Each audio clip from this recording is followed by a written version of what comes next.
Hello my radio friends, my name is Tom. This is the Radiodog channel. Welcome to today's video. Today I am going to be talking about radios and making a recommendation if you're just getting started in the hobby of what radio you should get. So stay tuned.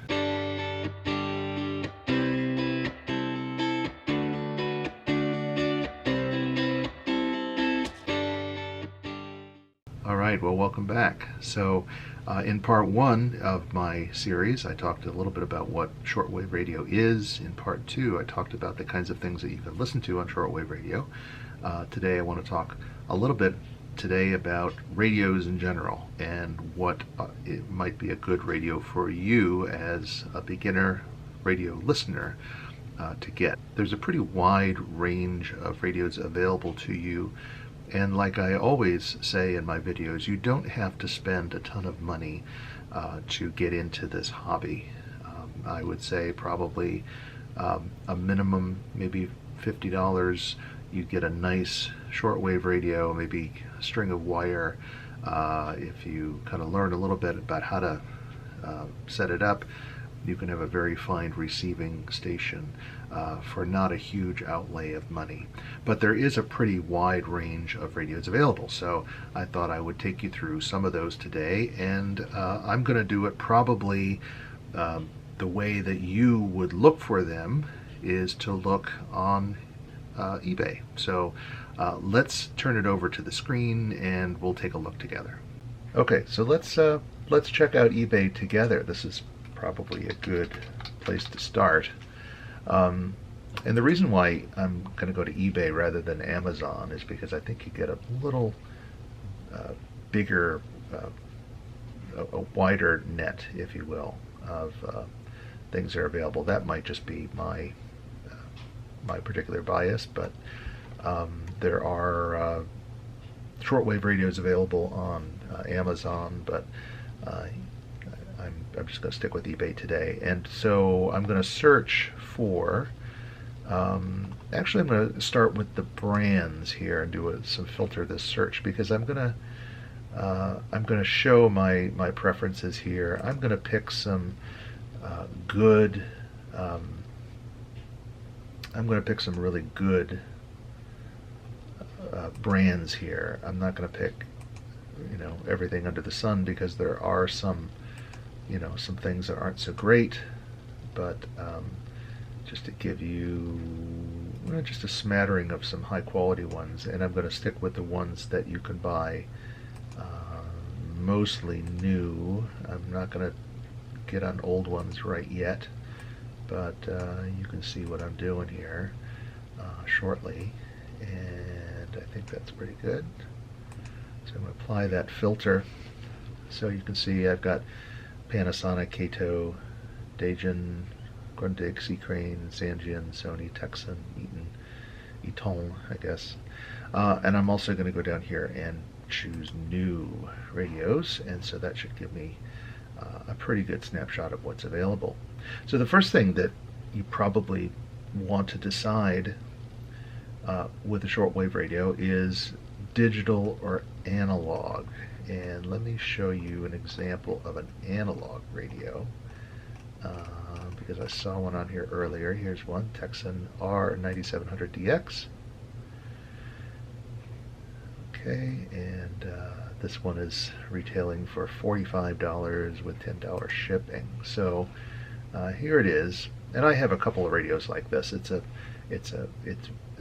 one reason why analogs are great, I think, because first of all they're inexpensive. They're very simple to operate. Basically a on-off button and a tuning knob up here. Here's your band selector switch. There's not a whole lot else. This one actually has a light, which is kind of nice. Now this has your FM and AM, what we would customarily call AM, medium wave, it's called here. We talked about that. This is very popular radio bands. And here's all your shortwave bands, going from, looks like 3.7 all the way up to 21.95 megahertz. And you'll see down here the meter band is listed. So 75 meters, 60 meters, 49 meters, so on. Very simple to operate. They tend to be, analogs are great radios because they tend to have much less noise than digital radios. There's not a lot of digital circuitry that creates noise in the receiving section. And they're just really simple to operate. You just kind of tune and there you go. One drawback to analog radios is that you never have a real precise, you never really know exactly where you are.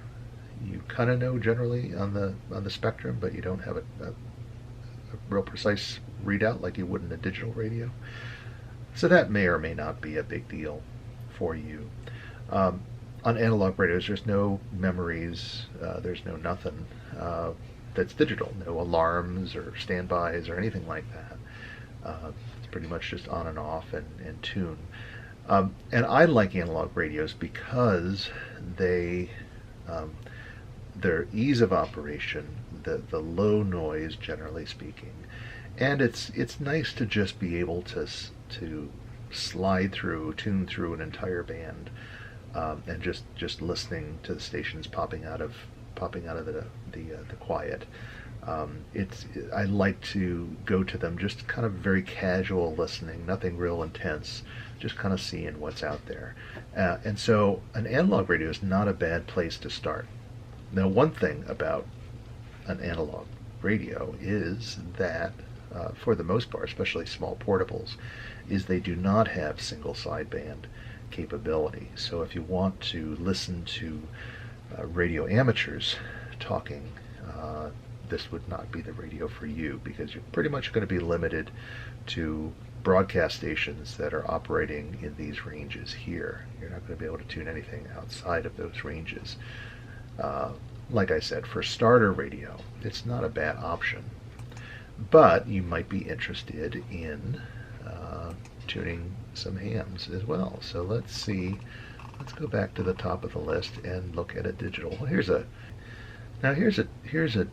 example, a good example of a digital radio by a company called Texan, the 8800, sorry, the PL 880. Now this is a great radio. It's certainly more expensive, but you'll see right off the bat, there's no analog slide rule. It's all a digital readout, and that is really helpful to know exactly where you are on the spectrum. There's also the ability to direct tune. So if you know the frequency that you want, you just punch the button and tune it in. And as you can see on a digital radio, there tends to be a lot more things to do. There's a time feature, alarm feature, bandwidth, different things that are, we might call them bells and whistles, but some extra functionality in your radio. You'll see this one I wanted to show you right here, SSB. Okay, so that, as we covered in the last video, means that this radio is capable of receiving single sideband transmissions, and so that is how you would do that is hit on this particular radio. I really wish this thing wouldn't pop up like that, but it does. These two buttons here, USB, that's upper sideband and lower sideband, and that just is gets a little technical there, but those are basically SSB single sideband settings. You use the lower sideband below 10 megahertz, and generally speaking, you use upper sideband above 10 megahertz. But there's time for that. And as you can see, there's a fine tuning knob, and this would be critical for single sideband. Okay, so that's a good radio. I used to have one of these, and I got rid of it just to kind of clear house a little bit. But we'll just kind of go through the list here. Here's this Kato, this emergency radio. This I don't have one of these, but it looks like it's kind of fun. I tend to think of, the solar stuff is a little bit gimmicky, but Again, I don't have one, so I really can't tell you how great a radio this is, but for $60 I'd give it a shot. You'll see here AM, FM, and then there's two shortwave bands. This one 3.2 to 10, this one 10 to 22. So you're not going to get, right off the bat, you can tell that you're not going to get a real precise tuning on a radio that has a scale that's this compressed. So the tuning is going to be pretty fine. I'm presuming this is I don't know if this has a fine-tune feature or not. I don't know this radio very well. But here again, for whatever it is, $60, free shipping, you might want to take a chance on that. It's kind of general. And by the way, that's also obviously an analog radio as well. I've heard great things about the Skywave. For about $100, C Crane is an American company, and as far as I know, Skywave is a pretty good little radio. Here you see it's direct entry. It's got a nice readout. Looks like it could be fun. The Skywave does not have a single sideband that I can see. I don't think it does, so that's one drawback. So if you're spending $100, I think you probably ought to get single sideband just to have it. I know that the Texan has it. Okay, let's just go and make another selection here. Pretty much any of these, I'm kind of passing over a lot of things, I apologize. Here's one. Here's this kind of retro Panasonic ones. Of course, I'm a big Panasonic guy from their heyday back in the 70s and 80s. This one is a new radio that's kind of made to look old. But here you get some of those features that I was showing on my previous videos: FM frequency modulation, medium wave, okay, shortwave. And you'll see here in the shortwave dial, there's these bars that indicate the broadcast bands. So that's, if you had this radio and you wanted to find something that was being broadcast, you would probably tune the dial to one of these sections to find something. And as I said before, during the day you would probably be looking up here, and at nighttime you would be looking down here. Very important when you're tuning shortwave that you know where in the dial to look. The Eton Elite Executive, that's a nice radio there. I've heard good things about that. This is a very fine digital radio, and it's very sleek.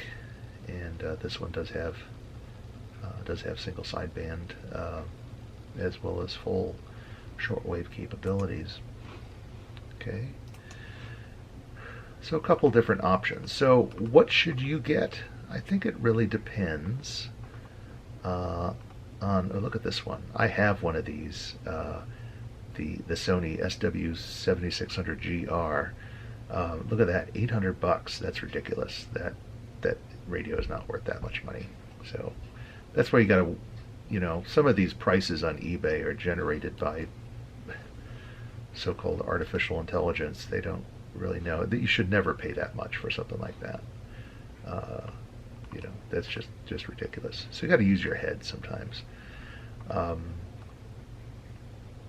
Here's a nice Sangean 136. See, some of these are just grossly inflated, and I can't exactly tell you why.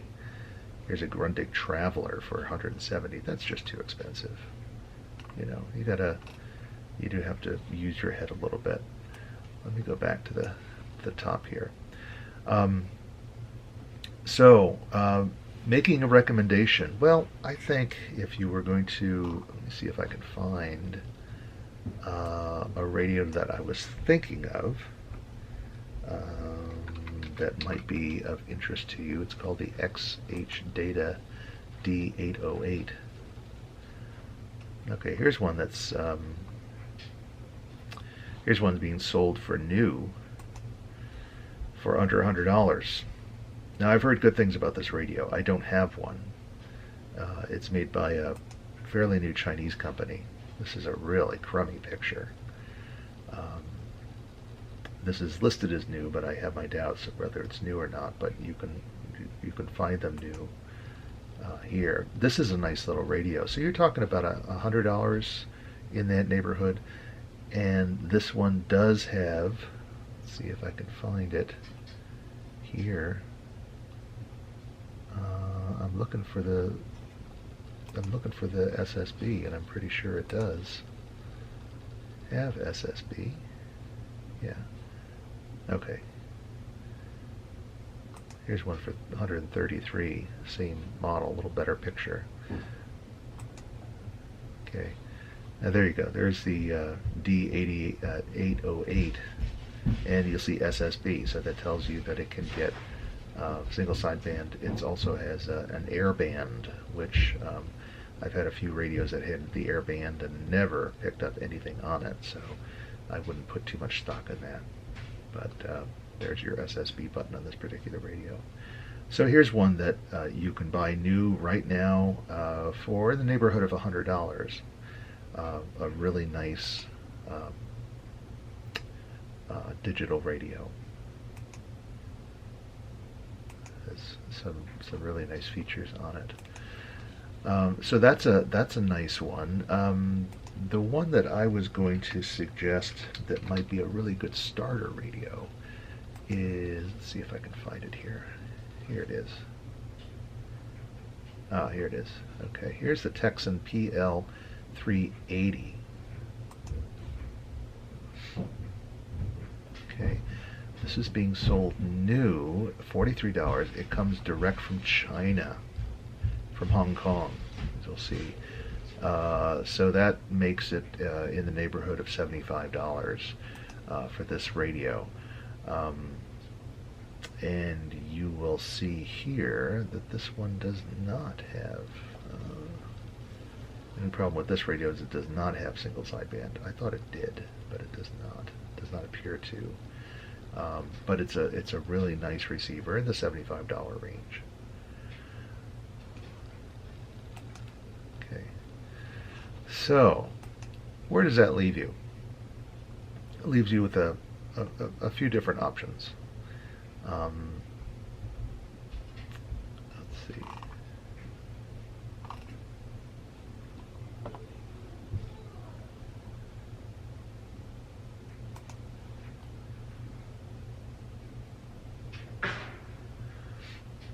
Okay, here's the last one I'm going to show you.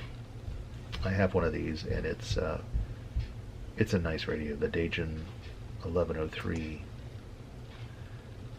This one is also from China, direct. And this is a digital radio, even though it looks like it's analog, because it has this faux analog dial, but it's actually all a liquid crystal display. But it has, you know, all of the major bands. It's actually continuous tuning, I think. You can actually tune in between these segments. And it has almost an analog feel to it. When you dial it, it's real smooth, and you kind of, I could probably get one out and show it to you, because I have the Kato version of this, which is the same radio. The audio quality isn't the best in the world, but it receives really well. And this one has single sideband. It's one of the least expensive ones that has it in a digital radio, and so a radio like this would give you the biggest range of options. Now this is selling for $60 plus 20, so $80. Economy shipping from Hong Kong. Takes a few weeks to get to you, but this is a super nice radio. So, you know, for a starter in the hobby, it's not bad. This would probably be my choice for a digital that's under $100. Now, so that's, I guess, choice number one. If you want the fullest range of options, and here you might be able to find some cheaper, less expensive options available as well. But for digital, that would be great. And as I said before, the analogs, really any of the analogs you can get for between $40 and $50 are going to give you some decent reception, minus the single sideband. So okay, I hope this has been helpful to you as I've kind of played around with some radios that are available to you easily new online, and I hadn't even touch older radios. So if you look into some older ones, you might find something that's even less expensive, and there are a lot available. Check out some of the other videos in my channel. I have got some pretty decent radios that I use from time to time, and I've showed off.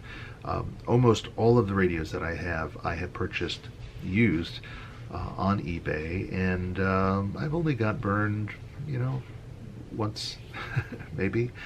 Most of the time, I've been very happy with the kind of radios that I bought on the secondhand market. And of course, there's some wonderful old analog radios from the 70s and 80s that you might be interested in too. But like I said, you don't have to spend a ton of money. Spend a little bit of money, buy something that is quality, that has the features that you want, and receives the kind of things that you want to listen to, and just have fun with it. So I hope this has been helpful. Until next time, my name is Tom, 73, as we say in the radio biz, and we'll talk to you soon.